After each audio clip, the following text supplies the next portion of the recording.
मैं आज आपको कुछ ऐसी घटना बताना चाहती हूँ कि पता नहीं कब का बोला हुआ बोल कब इंसान को चुभ जाए, कब किसका अपमान किया हुआ सिर चढ़ के बोल जाए और वो उस अपमान के लिए बदला लेने के लिए अपने आप को या तो इतना बुलंद कर देगा कि अपमान करने वाला ही नीचे देखने के लिए मजबूर हो जाएगा, या फिर उस इंसान को हमेशा के लिए छोड़ देगा जिसने कि उसका अपमान किया है। इसीलिए हमेशा अपनी वाणी पर कंट्रोल करना चाहिए, सोच समझ के बोलना चाहिए, किसी का अपमान नहीं करना चाहिए, अपने आप को धनाढ्य नहीं दिखाना चाहिए, क्योंकि पता नहीं कब किसका समय फिर जाए और कब कौन धनाढ्य हो जाए और कब कौन भिखारी हो जाए। इसी बात पर मैं आपको अपने ही घर की एक घटना बताना चाहूंगी कि एक बोल के कारण इंसान कितना दुखी होता है तथा ताउम्र उसका पछतावा नहीं जाता और वो हमेशा ही सोचता है कि यदि मैं ये बोल ना बोलता तो शायद ये घटना ना होती और मुझे ताउम्र अकेला जीवन व्यतीत ना करना पड़ता और दुनिया की बातें न सुनना पड़ता। इसीलिए कहते हैं कि कागा किसके धन हड़े, कोयल किसने दे, इन जीभा के कारण जग अपना कर ले। कौवा किसी का कुछ नहीं लेता, सिर्फ बोलता है और वो भी कुदरत की देन है, लेकिन फिर भी दुनिया वालों को अच्छा नहीं लगता। कोयल को भी परमात्मा ने ही ये वाणी दी है, लेकिन वो वाणी सभी को मधुर लगती है और सभी सोचते हैं, कहते हैं देखो कोयल कूक रही है, और हमेशा उनका मन चाहता है कि हम कोयल की वाणी सुनें। इसी तरह से जो इंसान दूसरों का अपमान करते हैं, घमंड में रहते हैं, उन्हें भी दूसरे इंसान आगे नहीं तो पीछे अवश्य कहते हैं कि ये इंसान घमंडी है, किसी का नहीं है। एक दिन परमात्मा इसे जरूर झुकाएगा। इसी तरह से मैं एक अपने घर की ही घटना आपको बताना चाहूंगी। यदि आपको पसंद आए तो कृपा करके लाइक सब्सक्राइब अवश्य कीजिए तथा अपनी वाणी पर संयम रखने का कोशिश कीजिए। अब सुनिए हमारे ही घर की हमारी ही घटना, जो कि एक बोल के कारण इतनी बड़ी हो गई कि प्रत्येक इंसान जो जानता हो याद तो करता है, लेकिन उसका वर्णन करने में असमर्थ होता है। आप सुनिए उस घटना का वर्णन। ये बातें शायद 1956 या 1956 का एंड की है।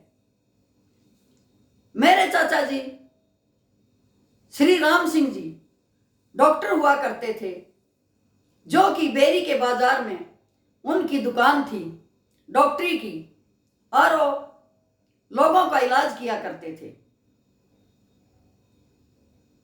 पढ़े लिखे थे, दिमागदार थे, बहुत सुंदर थे, अच्छे थे, लेकिन उस समय सन 55 के अंदर या 54 के अंदर मेरे चाचा जी की सगाई आ गई और मेरे दादाजी को बहुत धन का लोभ दिया गया। मेरी चाची गवाड़ी सन खेड़ी की थी, जिसके पिता की 900 बीघे जमीन थी। 450 बीघा मेरे नाना जी ने मेरी चाची के नाम कर रखी थी और 450 बीघा जमीन मेरे मामा के नाम थी। वो 2 ही बहन भाई थे। फिर क्या होता है कि काफी लोभ लालच दिया जाता है और मेरा दादा उनकी बातों में आ जाता है तथा अपने लड़के का मेरे चाचा जी का रिश्ता लेने के लिए खुश हो जाता है। अब जब चाचा जी को पता चलता है कि लड़की बिल्कुल अनपढ़ है, गांव की है, तो मना कर देते हैं। लेकिन उस समय में माता पिता के सामने किसी की इतनी हिम्मत नहीं होती थी कि वो खुलकर बोल सके और इतना विरोध कर सके कि शादी में ही नहीं जाएं। अब उनका रिश्ता ले लेते हैं और आखिर में वो समय आ जाता है कि शादी हो जाए। अब शादी के दिन अपने पिता की इज्जत के लिए मेरा चाचा बारात लेकर चला जाता है। वहां उनके तौर तरीके देखता है, लेकिन वो तो पहले ही अंदर से नाखुश था। लेकिन चाची का पहरान देखकर और भी नाखुश हो जाता है, लेकिन समाज की इज्जत के भय से शादी हो जाती है और चाची को घर ले आता है।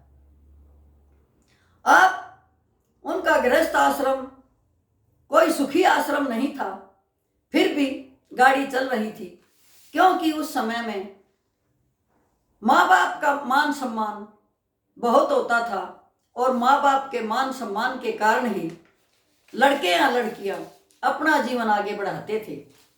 वो पहले माँ बाप का मान सम्मान सोचते थे, बाद में अपनी इच्छाएं सोचते थे। यही बात सोचकर चाचा जी अपने जीवन को आगे बढ़ा रहे थे। एक दिन क्या हुआ, चाचा ने चाची को कहा कि तुम ये दामन चुंदड़ी ये मत पहना कर, सूट सलवार पहन ले ताकि मेरे साथ कोई आए तो अच्छा लगे। अब इसी बात पर, क्योंकि वो भी बड़े घर से संबंध रखती थी, तो उसमें बहुत मरोड़ थी और अपने आप को बहुत धनाढ़ घर की सोचती थी। अब दोनों ही लड़ने लगे तथा चाची ने चाचा को कह दिया कि कहाँ गंगू तेली और कहाँ राजा भोज। आप गंगू तेली हो और मैं राजा भोज के घर से आई हूं, राज परिवार से आई हूं, तो आप मेरे सामने कुछ नहीं है, इसलिए मेरे ऊपर हुक्म नहीं चला सकते।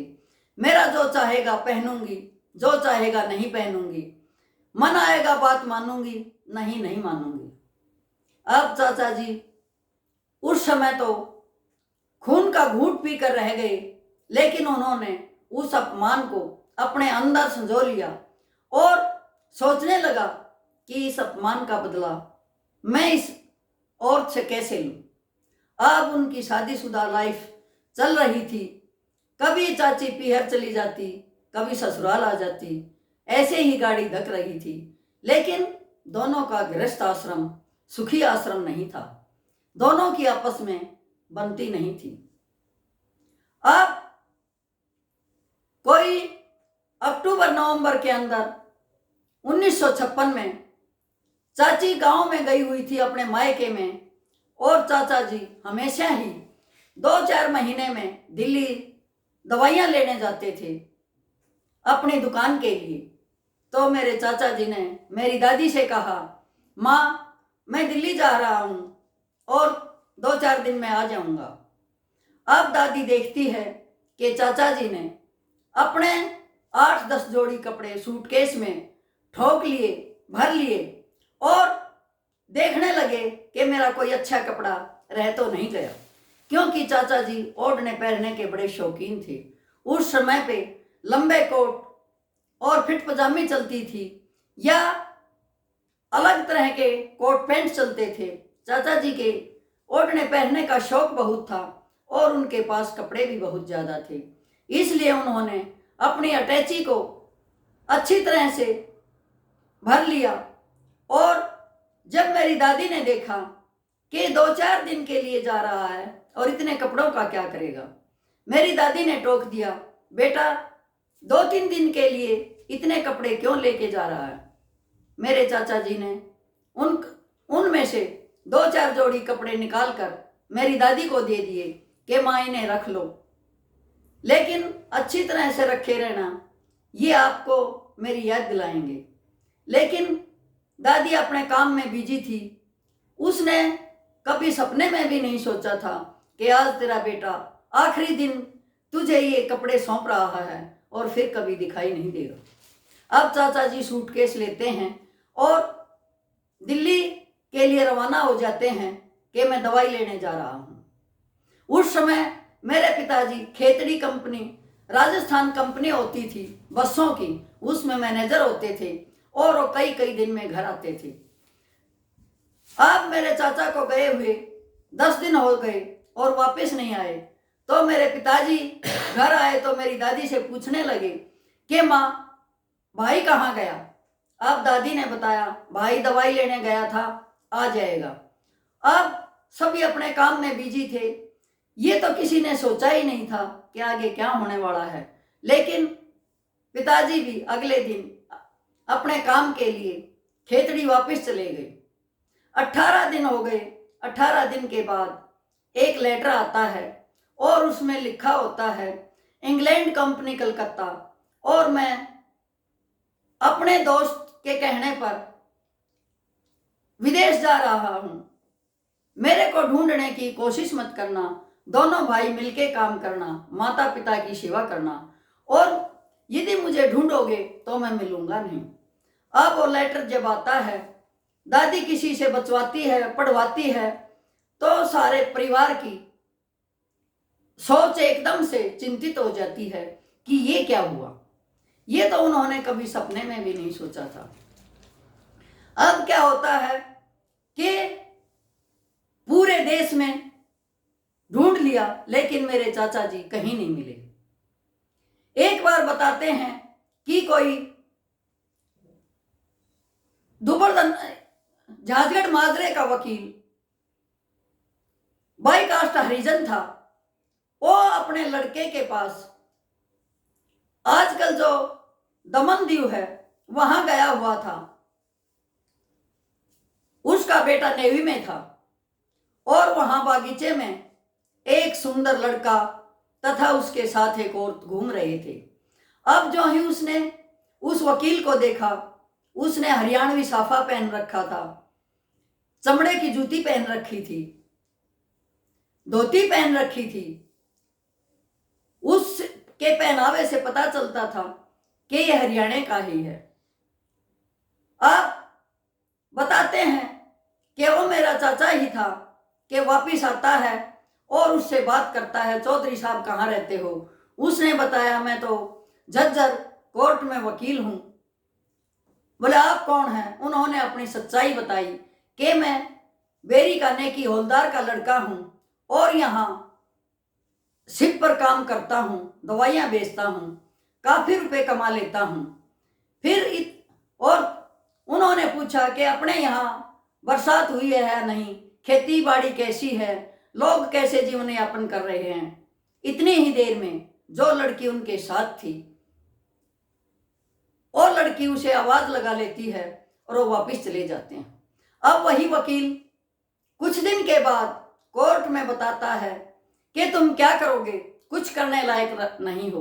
देखो बेरी का नेकी हौलदार का लड़का वहां मुझे दमन दीव मिला था और इतने अच्छे रुपए कमा रहा है, शिप में बिजनेस करता है और उसके साथ एक लड़की भी थी जो बहुत सुंदर थी।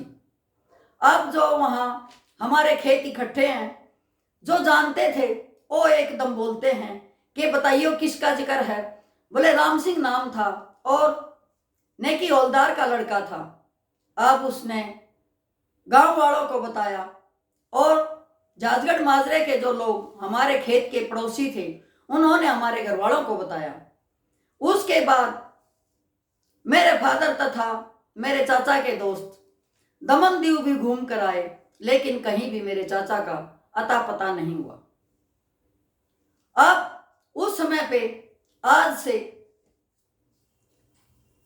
65 साल पहले इतने संसाधन तो थे नहीं कि बहुत ज्यादा हों, लेकिन जितनी भी हमारे घर वालों की सामर्थ्य थी उसे ढूंढने की कोशिश की, लेकिन वो कहीं नहीं मिला। अब जाकर 1996 के अंदर मुझे पता चला कि मेरी बेटी वेस पब्लिक में पढ़ती थी, उसके साथ भी कोई लड़का पढ़ता था, तेवतिया।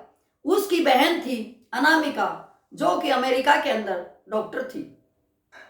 उस डॉक्टर ने मेरी बेटी को बताया कि तुम्हारे जो नाना जी हैं वो अभी जिंदा हैं और हमेशा तुम्हारे परिवार की, बेरी वाले परिवार की बातें करते हैं।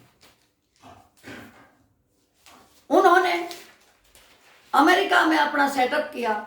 अमेरिका के अंदर बहुत बड़े बिजनेसमैन के रूप में उभरे तथा अपने बच्चों की सहायता करना फिर भी नहीं भूले।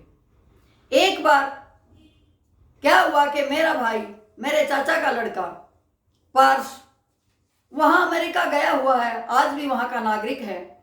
जब वो नया नया गया था तो किसी अंग्रेज के साथ उसका झगड़ा हो गया और उसने अंग्रेज की पिटाई कर दी। तो अंग्रेज ने कोर्ट में केस किया और उसको धमकी मिली कि यदि इस लड़के के लिए तू कोर्ट में जाएगा तो तेरे साथ अच्छा नहीं होगा। अब वही हुआ, अंग्रेज ने अगले दिन लिख के दे दिया कि गलती मेरी थी, इंडियन की नहीं थी, मेरे ही अपशब्द के कारण उसने ऐसा किया, मैं उससे माफी मांगता हूं। केस रफा दफा हो गया। इस सच्चाई का पता करने के लिए मैंने अपने भाई को फोन लगाया और उससे पूछा कि भाई क्या ऐसे बात हुई थी। उसने कहा, हाँ बहन, ऐसा तो जरूर हुआ था कि मैंने किसी की पिटाई कर दी थी। अगले दिन वो कोर्ट नहीं गया और उसने लिख के दे दिया, लेकिन उस इंसान का किसी को अता पता नहीं मिला और न ही कभी हमारे घर वालों ने उस दिन के बाद उसकी शक्ल देखी। उधर मेरी चाची विरह में जी रही थी, कभी ससुराल कभी मायके, ऐसे ही चलता रहा। जब मेरी दादा गुजर गए तो उन्होंने हमारे घर आना बंद कर दिया। उन्होंने कहा, माँ बाप थे तो साझे के थे, अब मेरा यहाँ कुछ नहीं है, मैं नहीं आऊँगी। मेरी चाची गवाली संखेड़ी की कई प्लान सरपंच रही, क्योंकि उसने अपना जीवन सात्विक भाव से बिताया। न वो विधवा थी, न वो कुंवारी थी और न वो ब्याही हुई थी। फिर भी उसने अपने जीवन को संयम पूर्वक जिया और गांव की सेवा की। आज वो इस दुनिया में नहीं है। और जो हमारे चाचा जी हैं, उन्होंने दूर रहकर परिवार की सहायता की। और जो लड़की अनामिका थी, उसने बताया कि आपके चाचा की लड़की डॉक्टर है और अमेरिका के अंदर है, मेरा भाई भी डॉक्टर है और उसकी शादी मेरे भाई के साथ हुई है, लेकिन तुम्हारे चाचा ने मना किया हुआ है कि हमारे परिवार वालों से न मिलने की आवश्यकता है, न मेरे बारे में बताने की आवश्यकता है। एक बार ये बातें सन 1998 की हैं कि हमारे यहाँ फोन आया और पड़ोस में फोन था। मैं सुनने गई तो वहाँ और लड़की बोल रही थी। मैंने कहा, बेटा कौन बोल रही हो? बोले, आंटी मैं अनामिका बोल रही हूँ। मैंने उससे कहा, क्या तू जिस आदमी का जिक्र करती है क्या वो मेरा चाचा ही है? वो कहती, हाँ बिल्कुल आपका चाचा है। अब मेरी दादी बताती थी कि तुम्हारे चाचा के माथे में एक चोट का निशान बहुत गहरा था, जो बचपन में गिरने से काफी गहरा हो गया था और वो उसकी गहराई खत्म नहीं हुई थी। तो मैंने पूछा, क्या उनके माथे में कोई गहरा घाव का निशान है? उस लड़की ने बताया कि आंटी अब उनके कोई निशान नहीं है, क्योंकि उन्होंने प्लास्टिक सर्जरी करवा रखी है और यदि तुम्हारे घर वालों के सामने वो इंसान आ भी जाए तो उन्हें कभी कोई नहीं पहचान सकता। वो तो इतने तेज इंसान हैं कि इलेक्शन के समय में अपने बड़े भाई से भी मिल चुके हैं, अपने घर बार को भी देख कर आ चुके हैं, बेरी में घूम कर आ चुके हैं, अपनी जन्मभूमि को प्रणाम करके आ चुके हैं कि यहाँ मैंने जन्म लिया था, यहाँ मेरा पालन पोषण हुआ था, यहीं मैंने जवानी बिताई थी और सबके साथ इलेक्शन के टाइम मिलकर आ चुके हैं। लेकिन उनको गांव वालों ने किसी ने नहीं पहचाना, क्योंकि उस समय तो उनके जो यार दोस्त थे, जो उन्हें अच्छी तरह से जानते थे, सभी जिंदा थे। वो उन्हें सबसे मिलकर आ चुका है, लेकिन उसने किसी को ये पता नहीं चलने दिया कि मैं कौन हूँ, कहाँ से आया हूँ और क्यों तुम्हारी खैरियत पूछ रहा हूँ। वो बहुत तेज इंसान है। मैंने कहा कि बेटी एक बार तू मुझसे मिल ले, लेकिन अनामिका ने, वो भी अमेरिका के अंदर डॉक्टर है, उसने मना कर दिया कि आंटी आपके चाचा का आज्ञा नहीं है कि हम आपके परिवार से मिले, इसलिए मैं आपके परिवार से नहीं मिलूंगी। अब हमें नहीं पता वो कहानियां थी या सच्चाई थी या कुछ तथ्य थे, लेकिन हम सच्चाई इसलिए मान रहे हैं कि जो कुछ उसने बताया, जैसा स्वभाव बताया, वैसा ही उन पर फिट बैठता था। वो मेरे चाचा जी ने अपनी लड़की से भी ये कह रखा था कि लड़का ढूंढेगी अपने लिए तो हरियाणा का ढूंढेगी, और गोत्र भी बचने चाहिए। जो जो हमारे गोत्र हैं, कादान है, मेरी दादी का डबास था, वो सभी बचने चाहिए। उन गोत्रों में मैं तुम्हारा रिश्ता नहीं करूंगा, तुम्हारी शादी नहीं करूंगा। इसीलिए उनकी लड़की ने भी सोच समझकर डॉक्टर तेवतिया से प्यार किया तथा उन्हीं से शादी की। अब आगे हमें कुछ नहीं पता, क्योंकि डॉक्टर अनामिका ने भी मेरे से एक ही बार बात की थी, उसके बाद कोई बात नहीं हुई। जब मैं अपने गांव बेरी गई, मैंने अपने घर वालों को सारी बातें बताई, तो मेरे पिताजी ने कहा कि वो बिल्कुल इतना ही चालाक था, हो सकता है हमारे से मिलके भी चला गया हो और हमें पता भी नहीं चलने दिया हो। मेरी दादी थी, बहुत बूढ़ी होकर 1973 में मेरी दादी की डेथ हुई थी। उस समय तक मेरी दादी ने मेरे चाचा जी के कपड़े ऐसे संभाल कर रखे हुए थे जैसे कि उनका बेटा वापिस आएगा और इन्हें फिर पहन कर दिखाएगा। हमेशा ही उस अटैची को, जिसमें मेरे चाचा जी के कपड़े थे, उनको हमेशा संभाल कर रखती। कुछ दिनों के बाद झाड़ पूछ करवाती, प्रेस करवाती, फिर वापस रखवा देती। मान लो वो सोचती थी कि मन ही मन हो सकता है कभी ना कभी मेरा बेटा आ जाए और इनको पहन कर दिखाए।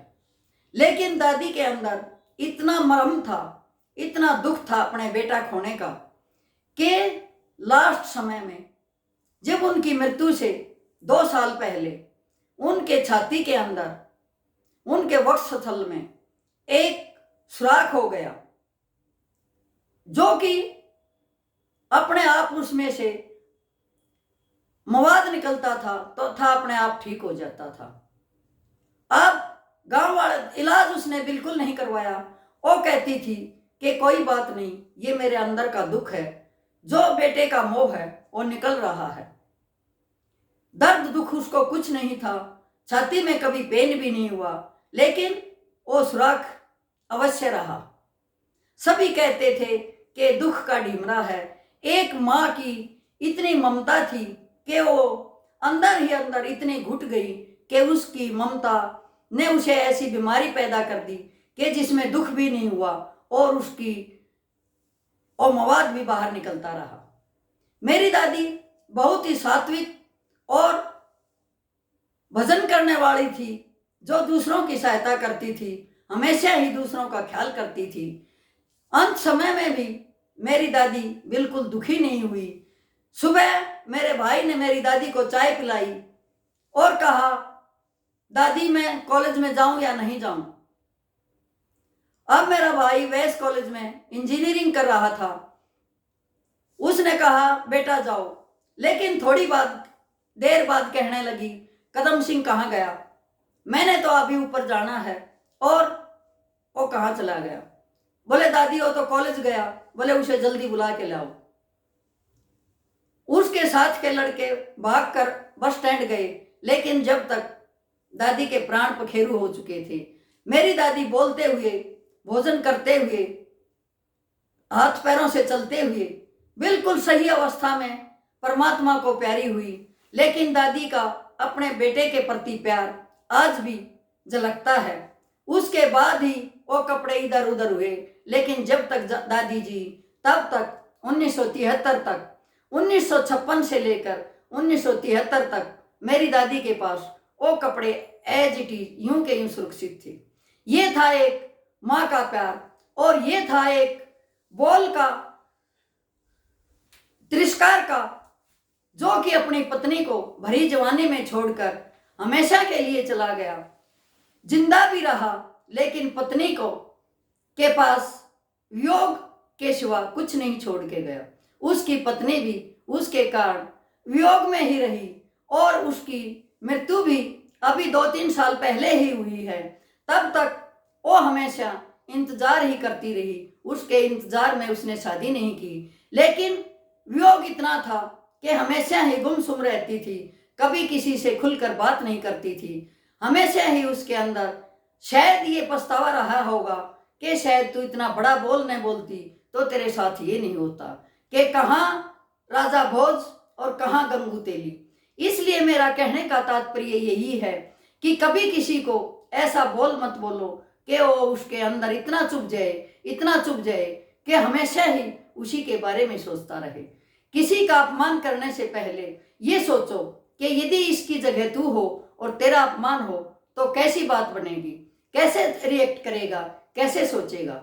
हमेशा ही अपनी वाणी को संयम में रखो, सोच समझ के बोलो, चाहे वो पत्नी का रिश्ता हो, माँ का रिश्ता हो, बहन का रिश्ता हो, अड़ोसी पड़ोसी का रिश्ता हो, यार दोस्त का रिश्ता हो, माँ बाप का रिश्ता हो, किसी का भी रिश्ता हो, लेकिन हमेशा वाणी पे संयम रखो, और वाणी के द्वारा किसी को इतना कष्ट मत पहुंचाओ कि वो वाणी हमेशा के लिए उसके हृदय में रहे और उसका पश्चाताप करता करता ही ऊपर चला जाए और पश्चाताप पूरा न हो। यही था मेरा वीडियो और यही था मेरा संदेश कि वाणी पर संयम रखो। धन्यवाद।